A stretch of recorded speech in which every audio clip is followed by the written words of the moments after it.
नमस्कार दोस्तों, इस वीडियो में हम सितंबर मंथ के करंट अफेयर्स कवर करेंगे। देखिए, CSIR jointly with CMERI develops world's largest solar tree at Durgapur, West Bengal. CSIR क्या है? Council for scientific and industrial research and central mechanical engineering research institute, जो कि दुर्गापुर वेस्ट बंगाल में ही है, जो जॉइंटली मिलकर वर्ल्ड्स लार्जेस्ट सोलर ट्री तैयार किया है। अभी सोलर ट्री क्या होता है? सोलर ट्री होता है, इसमें कई सारे सोलर पैनल्स लगे होते हैं। देखिए, आप ये इमेज में देख सकते हैं, कई सारे सोलर पैनल्स लगे होते हैं और इसकी खासियत क्या होती है कि ये according to the direction of sunlight, जैसे सूर्य अपनी पोजीशन चेंज करता है उसी हिसाब से इसमें जो पैनल्स लगे ये भी अपनी पोजीशन को टिल्ट करते हैं ताकि ये मैक्सिमम इंटेंसिटी ऑफ सनलाइट का यूज कर पाए। और इसकी कैपेसिटी 11.5 किलोवाट है। कैबिनेट अप्रूव्स मिशन कर्मयोगी। कर्मयोगी मिशन क्या है? इसमें क्या है, जो सिविल सर्वेंट्स होते हैं उनको उनको और कंस्ट्रक्टिव और उनकी पर्सनालिटी डेवलपमेंट, ताकि वो और टेक्नोलॉजी इनेबल्ड हो पाए, इसके लिए ये प्रोग्राम चलाया गया है, mission Karmayogi. SBI has launch the second innings tap VRS 2020 scheme. VRS क्या है? वॉलंटरी रिटायरमेंट स्कीम, यानी कि SBI के अंदर जो भी उसके एम्प्लॉई हैं वो उनके लिए ये स्कीम है, वो अपना वॉलंटरी रिटायरमेंट स्कीम का यूज करके अपना रिटायरमेंट ले सकते हैं। US India strategic partnership forum USISPF third annual leadership summit through video conference held for 5 days from 31 August. US India का ये स्ट्रेटेजिक पार्टनरशिप फोरम, जो कि 31 अगस्त से 5 दिनों के लिए वीडियो कॉन्फ्रेंस के जरिए चला। इसमें क्या है कि इसकी थीम क्या थी? इसकी थीम थी US India navigating new challenges. US India navigating new challenges. It covered various subjects such as India's potential in becoming a global manufacturing hub, ease of doing business to attract FDI, etc. इसके ऊपर इस conference में चर्चा हुई। Japan announced emergency loan of 3500 crore for India to fight कोविड-19 pandemic. जो pandemic हम पूरी दुनिया झेल रही इस टाइम पे, कोविड-19 पैंडेमिक, इससे लड़ने के लिए जापान ने 3500 करोड़ रुपए का इमरजेंसी लोन इंडिया को ऑफर किया है। India ranks 48th on 2020 global innovation index. India has jump to 4 places since 2019। India की जो रैंक 48 रैंक आई है इस बार के ग्लोबल इनोवेशन इंडेक्स में, और Switzerland top the index. Index is compiled by world intellectual property organisation. ये बहुत important, इसको याद रखना है कि ये पूछ लेते हैं कि ये जो इंडेक्स है ये किसके द्वारा दिया जाता है। तो index compiled by world intellectual property organisation, और इंडिया की रैंक इस बार 48 आई है, और सिंस 2019 इंडिया की रैंक 4 प्लेसेस सुधरी है। और पिछले हम कुछ सालों से देख रहे हैं कि इंडिया की रैंक इसमें सुधर रही है। Typhoon हाइसन recently hit Japan and south Korea. News में भी आपने सुना होगा, हाइसन तूफान ने जापान और साउथ कोरिया को काफ़ी नुकसान पहुंचाया है, काफ़ी तबाही मचाई उसने। World university rankings. Oxford university has top the list of the higher education world university rankings. World university ranking, जो कि द हायर एजुकेशन के द्वारा पब्लिश की जाती है अंडर द ओवरऑल कैटेगरी, और इंडिया सिर्फ IISc बेंगलुरु ने इसमें पार्टिसिपेट किया था, और ये 301 to 350 कैटेगरी में इसने अपनी जगह बनाई है। और इस बार जो पुरानी 7 IITs इंडिया की, उन्होंने पार्टिसिपेट नहीं किया है। International day of clean air for blue skies is observed on 7 सितंबर। 7 सितंबर को ये इंटरनेशनल डे मनाया गया है clean air for blue skies, और ये पहली बार 2020 में पहली बार इसको मनाया गया। इसका पर्पस क्या है कि ये कुछ वो सिटीज़ जो इंडिया में जहाँ पे एयर पोल्यूशन बहुत ज़्यादा बढ़ गया, वहाँ पे ये प्रोग्राम इनिशियली शुरू किया गया है। Reliance Industries has become the world's 40th most valuable firm. Reliance Industries, जिसके मुकेश अंबानी जी की ये फर्म है, ये world's 20th most valuable firm हो गई है, जैसा कि इसकी वैल्यू डे बाई डे बढ़ती जा रही है और बहुत ही ज़्यादा तेज़ी से ये फर्म ग्रो कर रही है, और ये वर्ल्ड में 40th वैल्यूएबल फर्म पे आ गई है। International literacy day is observed on 8 September. International literacy day is observed on 8 सितंबर। इस बार की जो थीम थी वो थी literacy teaching and learning in the covid crisis and beyond. इस बार की थीम जो थी, इसको जो है जरूर याद रखिए, ये बहुत थीम जरूर पूछते हैं, थीम बहुत इंपॉर्टेंट होती है, ध्यान रखना। और इंटरनेशनल लिटरेसी डे मनाया जाता है 8 सितंबर को। इसका पर्पज होता है जो लिटरेसी एजुकेशन को बढ़ावा देना, पूरे वर्ल्ड लेवल पे education should be on the top priority. अगला है AMU has complete it's 100 years on 9 September. Aligarh Muslim university जिसने अपने पूरे 100 साल पूरे कर लिए हैं 9 सितंबर को, और इसके फाउंडर थे sir Syed Ahmed Khan ji. India launch one sun one world one grid project. जैसे कि इंडिया सोलर सिस्टम पे, यानी कि सन से प्राप्त एनर्जी प्राप्त करने के लिए सोलर अलायंस भी इंडिया और फ्रांस ने दोनों ने कंबाइंडली रूप से पहले स्टार्ट किया था। और जो इंटरनेशनल सोलर अलायंस का जो हेडक्वार्टर है वो गुरुग्राम में है। और इंडिया ने वन सन वन वर्ल्ड और वन ग्रिड का ये प्रोजेक्ट किया था पूरे वर्ल्ड को इस एज अ ग्रिड इस सन से जोड़ने के लिए। ADB signed India signed USD 500 million loan for Delhi Meerut RRTS corridor. ADB यानी एशियन डेवलपमेंट बैंक, इसने इंडिया को 500 मिलियन $US का लोन दिया है for Delhi Meerut RRTS corridor. RRTS का मतलब रैपिड रेल ट्रांजिट सिस्टम। और इसका it will improve regional connectivity and mobility in India's NCR region. India का जो NCR रीजन है, इससे इसके नज़दीक जो भी शहर है उनको कनेक्टिविटी को और अच्छा बढ़ाने के लिए ये प्रोजेक्ट स्टार्ट किया गया है। फिलहाल दिल्ली मेरठ RRTS कॉरिडोर पे काम चल रहा है। और इसके अलावा जो है और भी जो है छोटे छोटे शहर हैं जिनको NCR रीजन से कनेक्ट किया जाएगा through RRTS। Radio astronomer professor Govind Swarup passed away on 7 September. Professor Govind Swarup ji कौन थे? ये हमारे रेडियो एस्ट्रोनॉमर थे। ही वॉज 90 ईयर्स ओल्ड और ये एज रिलेटेड डिफेक्ट की वजह से ये एक्सपायर हुए हैं। He is widely recognised as the father of Indian radio astronomy.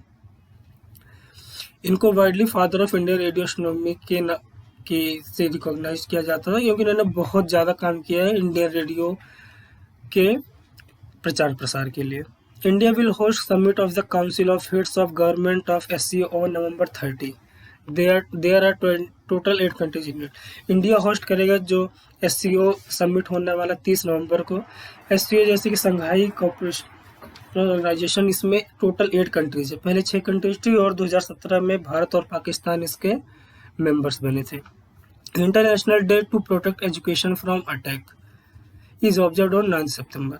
9 सितंबर को international day to protect education from attack, education को अटैक से बचाने के लिए ये डे सेलिब्रेट किया जाता है इंटरनेशनली। इसका मतलब ये हुआ कि जो अत्याचार होते हैं, जो स्कूलों पे कॉलेजों पे, जो वहाँ की सेफ्टी से रिलेटेड जो प्रॉब्लम है, वहाँ के एजुकेटर्स के सेफ्टी से रिलेटेड जो प्रॉब्लम है, इसको इंटरनेशनली इसको हाईलाइट करने के लिए The day aims to highlight the importance of safeguarding schools as places of protection and safety for students and educators। और इस बार की थीम थी protect education save a generation. Kerala topped NSO report as the most literate state in India. हमेशा की तरह केरल इस बार भी टॉप पे रहा is the most literate state in India. और उसकी जो लिटरेसी रेट है वो 96.2% है। और इस बार Andhra Pradesh stood last with 66.4% and overall India literacy rate is 77.7%। देखिए ये रिपोर्ट NSO द्वारा दी गई है। NSO the union government has launch 24/7 toll free mental rehabilitation helpline Kiran in 13 languages. Bharat सरकार ने हेल्पलाइन किरण लॉन्च की है, जो कि 13 भाषाओं में आपसे जो आपके सवालों का जवाब देगी। ये एक टोल फ्री नंबर होगा फॉर मेंटल रिहेबिलिटेशन। जो मानसिक रूप से तनाव से ग्रसित लोग हैं वो इसका इस्तेमाल कर सकते हैं, जो कि 13 भाषाओं में उपलब्ध है। British broadcaster David Attenborough David Attenborough was conferred with Indira Gandhi peace prize. इस बार का जो इंदिरा गांधी पीस प्राइज मिला है वो जो हमारे फॉर्मर पीएम मनमोहन सिंह ने दिया, उनके द्वारा ब्रिटिश ब्रॉडकास्टर डेविड एटनबरो को मिला है। और डेविड एटनबरो कौन है? He has educated human kind with brilliant films और बुक्स। इन्होंने छोटी छोटी फिल्म्स बना के और बुक्स के जरिए, इन सब के जरिए इन्होंने ह्यूमन काइंड के लिए बहुत काम किया है। तो उन्होंने बताया कि नेचर के साथ खिलवाड़ करेंगे तो नेचर हमारे साथ क्या करेगा। अगर नेचर को बचाने के लिए उन्होंने बहुत काम किया है। और इंदिरा गांधी पीस प्राइज में क्या होता है, इसमें 25 लाख कैश प्राइज दिए जाते हैं। World suicide prevention day is observed on 10 September. World suicide prevention day ये 10 सितंबर को ऑब्जर्व किया जाता है।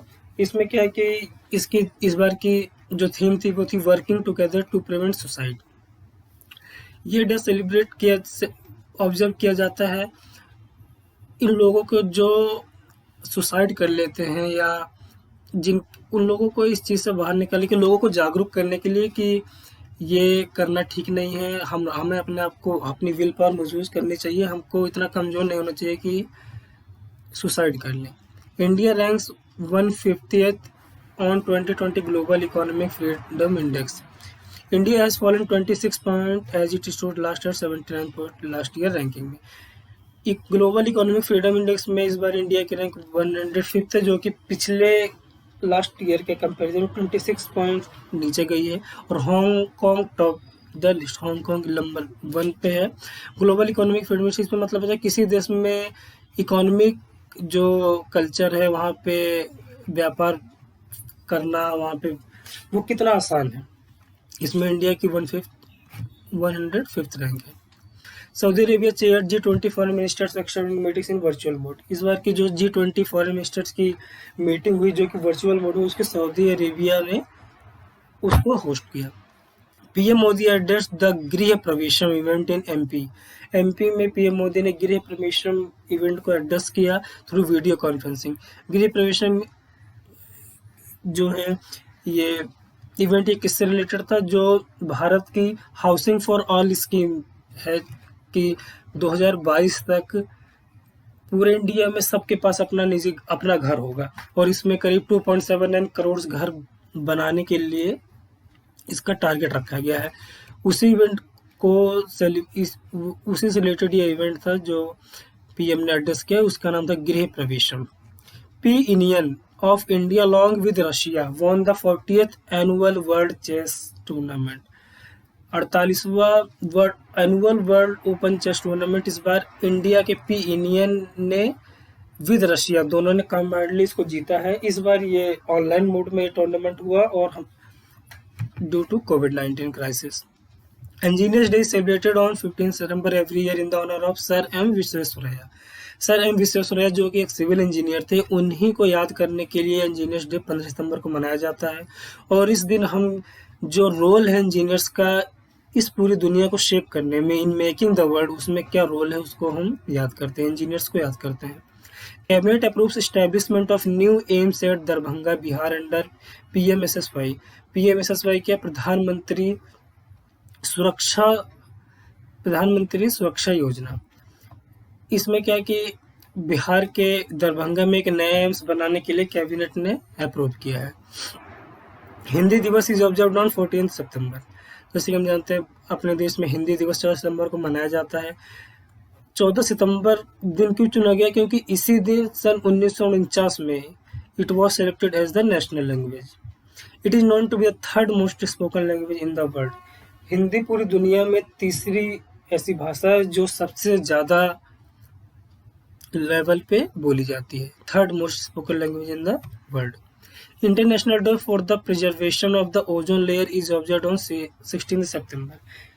तो ओजोन लेयर को प्रिवेंट करने के लिए जो उसको ऑब्जर्व किया जाता है जो दिन वो 16 सितंबर होता है। 16 सितंबर क्यों चुना? क्योंकि आज के 35 साल पहले वियना कन्वेंशन में 16 सितंबर को ही पहली बार ये डे मनाया गया था। और इस बार की जो थीम थी वो थी ozone for life, 35 years of ozone layer protection, जो कि 16 सितंबर को मनाया जाता है। International day for the preservation of ozone layer. Utpal Kumar Singh appointed as secretary of Lok Sabha from सितंबर 1। अभी तक ओम बिरला थे हमारे लोकसभा के सेक्रेटरी, अब उनकी जगह 1 सितंबर से ले ली है उत्पल कुमार सिंह जी ने। Japanese ruling party leader Yoshihide Suga has been elected as the new PM of Japan after the resignation of Shinzo Abe due to poor health। अभी हमने न्यूज़ में देखा था पुअर हेल्थ की वजह से शिंजो एबे जो कि फॉर्मर पीएम थे जापान को, उन्होंने रिजाइन दे दिया और अब उनकी जगह पे जो नए पीएम आए हैं उनका नाम है Yoshihide Suga. PM Narendra Modi has announced to celebrate सितंबर 2020 as the month of Poshan Maah. इस महीने को, सितंबर महीने को पीएम मोदी ने एज अ पोषण माह सेलिब्रेट करने का अनाउंस किया। India has ranked 116th position in the latest edition of the world banks annual human capital index. ये पूछते हैं कि ह्यूमन कैपिटल इंडेक्स कौन इश्यू करता है, तो वर्ल्ड बैंक करता है। इस बार इंडिया की जो पोजीशन है 116th है, लास्ट ईयर इसकी पोजीशन 115 थी। It includes health and education data of people. ये किसी देश का जो लोग हैं उनकी हेल्थ और एजुकेशन कैसा है इसको रिफ्लेक्ट करता है human capital index. Government of India launch the national clean air programme. Government of India national clean air programme launch किया है as a long term bound national level strategy. Target is to take 20 to 30% reduction in particulate matter concentration by 2014-2024, keeping to 2017 as the base year। 2017 को base year रख के government of India ने target बनाया कि वो 2024 तक 20 से 30% reduction कर देगा particulate matter PM matters concentration में, जो कि और इसके लिए नेशनल क्लीन एयर प्रोग्राम चलाया है। India to host BRICS games in 2021। 2021 में जो ब्रिक्स गेम होंगे उसको इंडिया होस्ट करेगा। ब्रिक्स यानी ब्रिक्स में ये 5 देश आते हैं, बी से ब्राज़ील, रशिया, इंडिया, चाइना और South Africa. Gujarat announce subsidy support for e bike and e rickshaw subsidy of ₹12,000 for 2 wheelers और 48,000 for 3 wheelers. E bike and e rickshaw यानी ई व्हीकल्स को बढ़ावा देने के लिए गुजरात सरकार ने एक सब्सिडी अनाउंस की है, जिसमें वो 12,000 सब्सिडी देंगे for electronic 2 wheelers and 48,000 subsidy देंगे for electronic 3 wheelers vehicles. International equal pay day is observed on 18 September. 18 सितंबर को international equal pay day observe किया। इक्वल पे डे क्या है? इक्वल पे डे यानी कि हमको समान कार्य के लिए for the same level of work same payment should be given, same pay for the same quality of work। तो क्यों इसमें देख पूरे वर्ल्ड लेवल हम देखा डिस्क्रिमिनेशन होता है, खासकर सेक्स बेस्ड डिस्क्रिमिनेशन होता है। औरतों को कम पे किया जाता है फॉर द सेम वर्क, तो इसी को ऑब्जर्व करने के लिए इंटरनेशनल इक्वल पे डे मनाया जाता है 18 सितंबर को। It is observe for the first time in 2020 under initiative, और ये पहली बार ये 2020 में इसको ऑब्जर्व किया गया है as an initiative of United Nations. Bajaj Allianz has launched insurance cover for pet dogs. अब बजाज एलियांस जो इंश्योरेंस कवर प्रोवाइड करेगी वो पेट डॉग्स के लिए भी करेगी। UN named Indian teenager Udit Singhal to 2020 class of young leaders for SDGs. It is highest profile recognition opportunity for youngsters in the UN। United Nations ने Indian teenager Udit Singhal है जिनको class of young leaders for SDG, इसके लिए इन्होंने इनको recognise किया और ये हाईएस्ट प्रोफाइल रिकॉग्निशन है in the United Nations for youngsters. Udit Singhal ji ने क्या किया? ये फाउंडर है glass to sand ecosystem. Delhi में इन्होंने एक ये ग्लास टू सेंड जो है इसको फाउंडर है इसमें क्या है कि इन्होंने जो बहुत सारी हजारों की संख्या में जो ग्लास बॉटल्स थी उसको इन्होंने सैंड में कन्वर्ट कर दिया और उस सैंड को हम यूज कर सकते हैं, और जो हजारों की संख्या में जो glass as a waste material जो है एनवायरनमेंट में जाने वाला था उसको इन्होंने सैंड में कन्वर्ट कर दिया as a zero waste ecosystem. और इसी चीज़ को रिकॉग्नाइज करने के लिए यूएन ने इनको क्लास ऑफ यंग लीडर्स में रिकॉग्नाइज किया है। 78 new routes have been approved under Udan scheme. Udan scheme आपने सुना होगा, अप्रैल 2017 में ये स्कीम आई थी, उड़े देश का आम नागरिक। इसके अंदर क्या है कि 78 नए रूट्स को और अप्रूवल मिल गया है। World Alzheimer's day is observe on 21 September every year. हर साल 21 सितंबर को वर्ल्ड अल्जाइमर डे ऑब्जर्व किया जाता है। The day aims to create global opportunity to raise awareness and highlight issues faced by dementia. Dementia क्या, एक तरह की बीमारी है जिसमें क्या है आदमी भूल जाता है चीज़ों को, उसको इम्पोर्टेंट डेट्स, ईयर्स या कोई इवेंट्स वो भूल जाता है, बार बार उसी को पूछता है। इस बार की जो थीम थी वो थी let's talk about dementia. The most common symptom of Alzheimer's disease is forgetfulness. सबसे जो कॉमन सिम्टम है इस बीमारी का वो है भूल जाने की बीमारी है, और ये 21 सितंबर को हर साल ऑब्जर्व किया जाता है।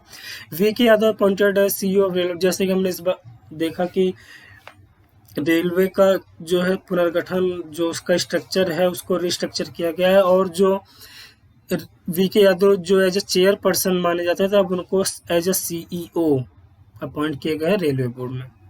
रोज डे ऑब्जर्व ऑन 22 सितंबर। रोज डे ये वो वाला रोज डे नहीं जो फरवरी में मनाते हैं, ये रोज डे जो 22 सितंबर को मनाया जाता है। और ये डे मनाया जाता है, एक लड़की थी जो एक 12 साल की लड़की मेलिंडा रोज जो कि कनाडा की थी, उसको याद किया जाता है। The day is observe for welfare of cancer patients. Cancer patients के वेलफेयर के लिए डे ऑब्जर्व किया जाता है। मेलिंडा रोज के बारे में जान लीजिए। मेलिंडा रोज एक 12 साल की कनाडा की लड़की थी जिसको ब्लड कैंसर हो गया था, और डॉक्टर्स ने बोला कि ये बच्ची 2 हफ्ते से ज़्यादा नहीं जिएगी। बट मेलिंडा रोज के अंदर इतनी विल पावर थी कि वो घबराई नहीं, and due to her will power वो 6 महीने तक जिंदा रही, और अपने लास्ट के दिनों में वो जितने भी कैंसर पेशेंट्स हैं उनको वो चीयरफुलनेस, उनको वो करती रहती थी।